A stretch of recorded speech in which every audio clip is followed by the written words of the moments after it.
tentang perkara urusan agama. Pemahaman atau fahmul mukhalafah, pemahaman kebalikannya dari hadis ini, seakan-akan Rasulullah Shallallahu Alaihi Wasallam ingin mengatakan bahwa man la yuridillahu bi khairan. Pemahaman kebalikannya ya, bahwa barang siapa yang Allah tidak inginkan kebaikan kepadanya, berarti tidak difahamkan dalam urusan perkara agamanya. Nah, ini hadis yang luar biasa, ikhwas sekalian, tentang tentang tingginya atau pentingnya untuk belajar dan terus mendalami ilmu-ilmu agama. Tentunya apa yang kita kaji dan apa yang kita pelajari tentang ilmu hadis, apalagi dalam kitab Sahih Bukhari, kitab yang disepakati kesahihannya dan diterima oleh umat lintas generasi, adalah ilmu yang tentunya sangat mulia dan sangat penting untuk terus kita kaji di setiap waktu dan di setiap kesempatan yang kita miliki. Suatu ketika, ikhwas sekalian, Umar bin Khattab ketika berhasil membebaskan Palestina, beliau datang ke Palestina, beliau melewati sebuah bangunan gereja seperti itu, yang ada salah seorang rahib, salah seorang pendeta yang sedang sholat, yang sedang beribadah, dan tampak dari pakaiannya si rahib ini atau pendeta ini, pakaiannya lusuh, kemudian terlihat sangat letih, dan tampaknya penampakan yang penuh penderitaan.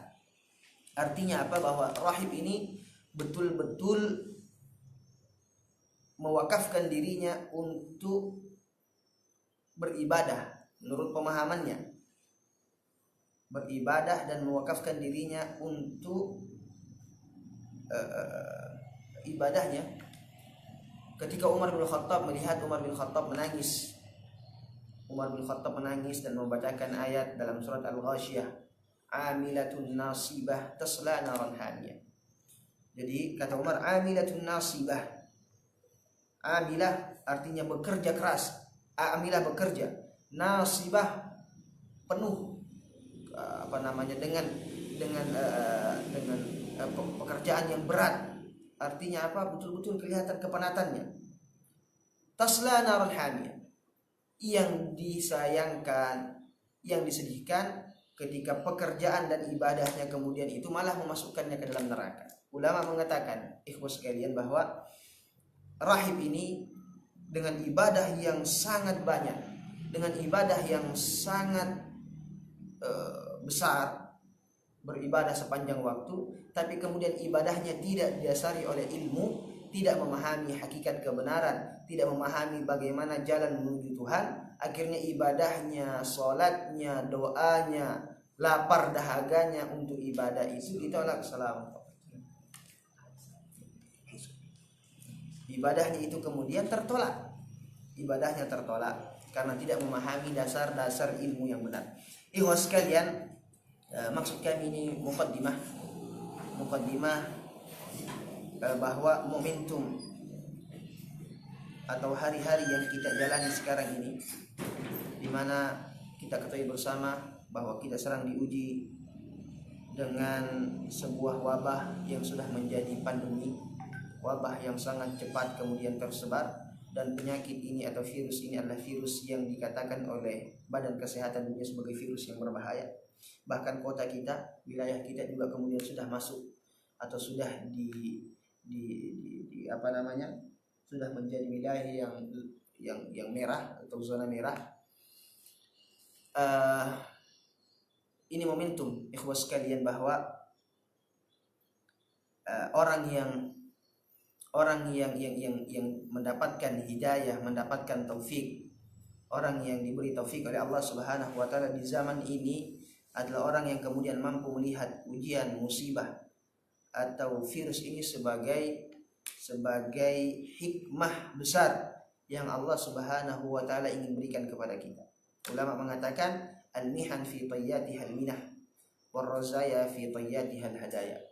Al-mihan, ujian, cobaan, penderitaan, fi tayyatiha al-minah, di dalamnya itu bagi orang yang Allah Subhanahu wa taala berikan petunjuk, yang Allah cintai, orang yang Allah berikan hidayah kepadanya, maka dia melihat setiap kesusahan ada peluang-peluang kemudahan.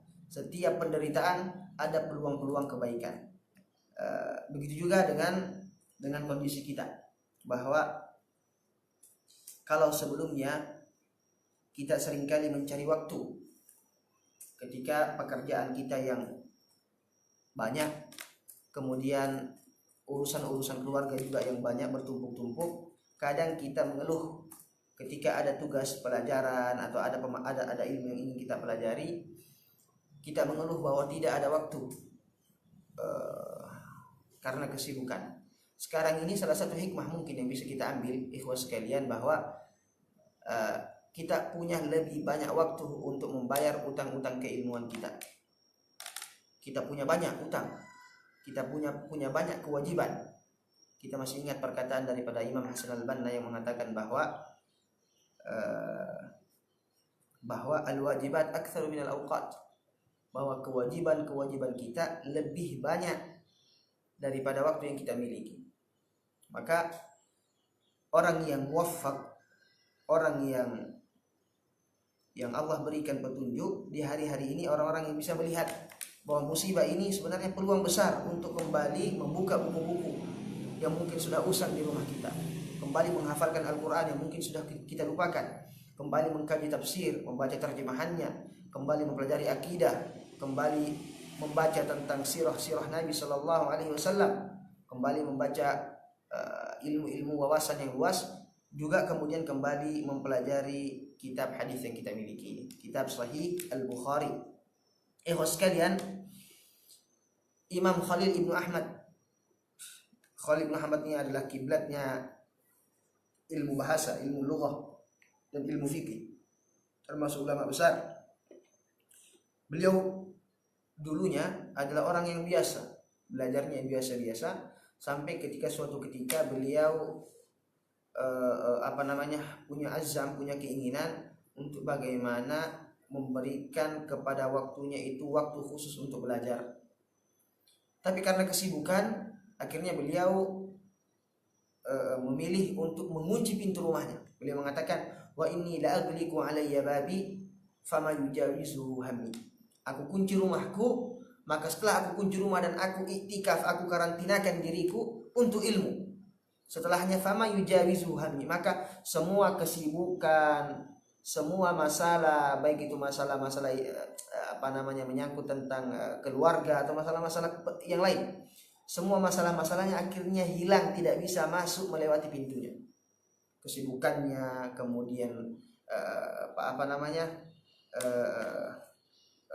kewajiban-kewajibannya di luar, pekerjaannya dan segala macam. Setelah beliau iktikaf untuk ilmu, beliau mengatakan bahwa setelahnya aku bisa merasakan ketenangan dan aku bisa mendapatkan ilmu yang kita sama-sama ketahui, ilmunya luar biasa.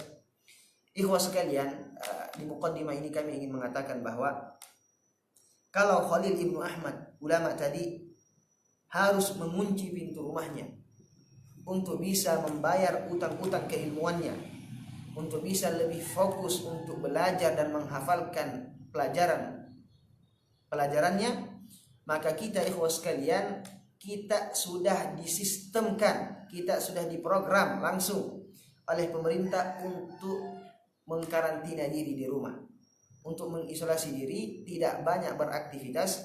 Bahkan di beberapa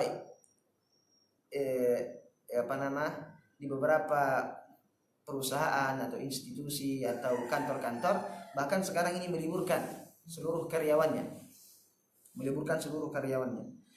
Artinya apa? Kita bisa lebih banyak untuk memaksimalkan waktu-waktu kita sekarang ini. Ini hikmahnya jamaah sekalian. Ini kesempatan. Bahwa kalau selama ini kita sering menyesal, kita sering mencari alasan ketika mengatakan bahwa tidak ada waktu untuk belajar, sekarang sudah diberikan waktu. Silahkan baca kembali Al-Quran, perbanyak menghafal ayat-ayat Al-Quran, belajar lagi hadis-hadis Nabi, belajar akidah yang benar, membaca wawasan tentang ilmu-ilmu keduniaan yang luas sekali.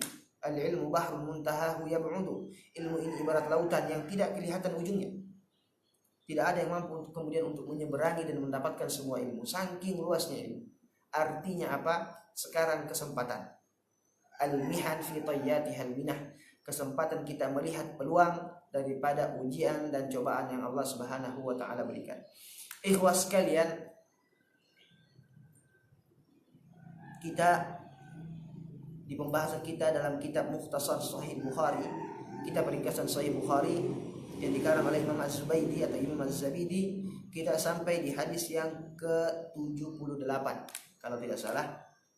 Kita akan lanjutkan insyaallah. Baik. An Umar radhiyallahu anhu, a'udzubillahi minasyaitonir rajim, bismillahirrahmanirrahim. Qala al-muallif rahimahullah wa nafa'ana Allah bi'ulumihi wa bi'ulumi syekhina fid dharain. Amin. Baik, sebelum kita mulai, saya ingin sampaikan juga kepada teman-teman, insyaallah kami akan menuliskan tentang kesimpulan ya. Jadi bagi teman-teman bagi ikhwan sekalian yang tidak mampu mengikuti secara langsung, kemudian tidak ada waktu misalnya, kami juga akan membuat resume, membuat tulisan singkat tentang poin-poin yang kita bahas hari ini insyaallah. Baik, kita mulai. Bismillahirrahmanirrahim. Qala al-muallif rahimahullah, an Umar radhiyallahu anhu, dari Umar, semoga Allah meridainya. Umar, kita ketahui bersama, Umar bin Khattab, khalifah yang kedua, salah seorang sahabat yang sangat dicintai oleh Rasulullah sallallahu alaihi wasallam, sahabat yang dijanjikan oleh Rasulullah, yang dijanjikan oleh Allah sebagai penghuni surga. Bahkan semasa hidupnya pun Rasulullah sallallahu alaihi wasallam suatu ketika naik ke puncak Gunung Uhud, kemudian Gunung Uhud itu bergetar, Gunung Uhud bergoyang. Rasulullah sallallahu alaihi wasallam kemudian mengatakan, "Uthbut ya Uhud, tenang engkau ya wahai Gunung Uhud, fa inna ma 'alaika, karena sungguhnya yang sedang di atasmu ini Rasulullah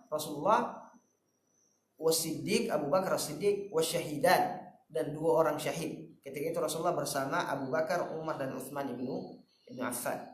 Jadi Umar bin Khattab sahabat Nabi, termasuk sahabat yang faqih, sahabat yang paling banyak kemudian memiliki fatwa-fatwa tentang perkara agama yang kemudian belum pernah terjadi di zaman Rasulullah dan terjadi di zaman beliau, Umar bin Khattab. Insyaallah kita sama-sama mengetahui tentang bagaimana karakteristik beliau yang pemberani, yang dikatakan oleh Rasulullah sallallahu alaihi wasallam, kalau Umar itu berjalan di sebuah jalan, setan itu takut dan memilih untuk memilih jalan yang lain. Saking berwibawa dan saking solehnya ini Umar bin Khattab radhiyallahu anhu.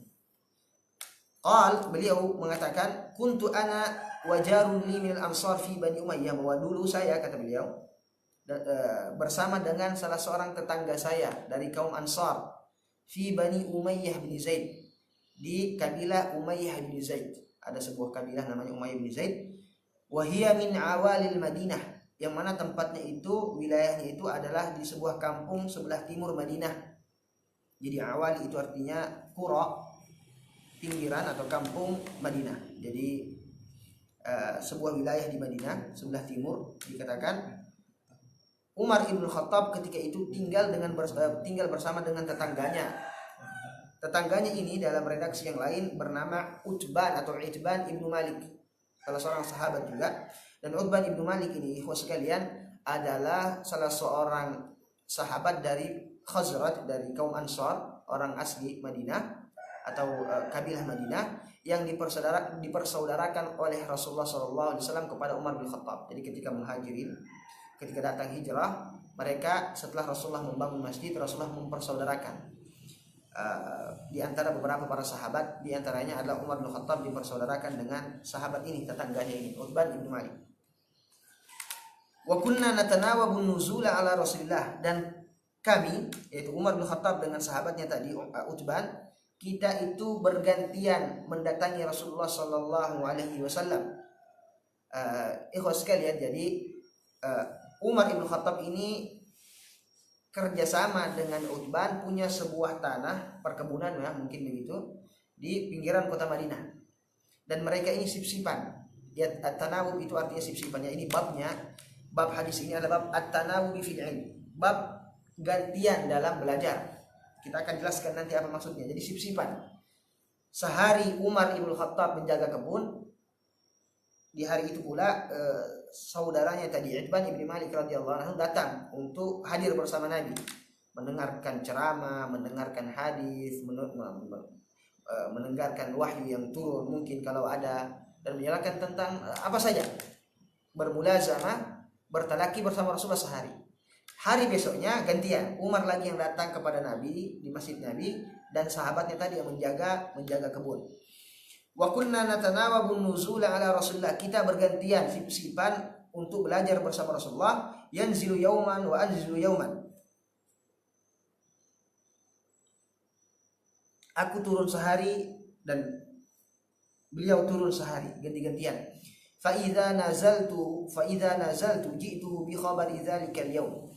Kalau aku turun, kalau aku mendatangi Rasulullah, aku dengarkan, aku tuliskan, aku dengarkan apa yang disampaikan, ji'tuhu bi khabari dzalikal yaum, maka aku sampaikan kepadanya apa saja berita-berita yang datang pada hari itu, minal wahyi wa ghairi,